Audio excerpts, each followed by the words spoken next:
দুনিয়ার মানুষ গুনাহ করবে, অপরাধ করবে, আল্লাহ জানেন। এই জন্য আল্লাহ বললেন, ইয়া আইয়ুহাল্লাযীনা আমানু তুবু ইলাল্লাহি তাওবাতুন নাসুহা।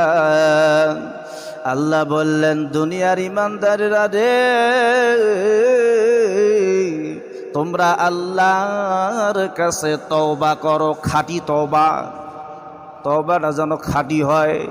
তওবা করার কারণে আমার আল্লাহ পাক আশা করা যায়, আসা আইয়ুকাফিরু আনকুম, আশা করা যায় আল্লাহ রাব্বুল আলামিন তোমাদের জিন্দেগীর সমস্ত গুনাহ মাফ করিয়ে দেবে।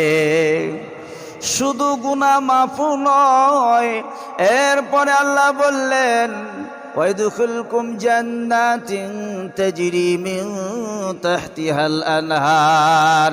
আল্লাহ সমস্ত গুনাহ মাফ করে দিয়ে জান্নাত করবেন দান। যেমন জান্নাত, যেই জান্নাতের ভেতরে আমার আল্লাহ রাব্বুল আলামিন নহর প্রবাহিত করে রেখেছেন। তাহলে দুনিয়ার মধ্যে যারা তওবা করবে, আল্লাহ পাক তাদের জিন্দেগীর গুনাহ মাফ করিয়ে দেবে এবং জান্নাতের মধ্যে প্রবেশ করাইয়া দেবে। কেমন জান্নাত? যেই জান্নাতের ভেতরে নহর প্রবাহমান রয়েছে।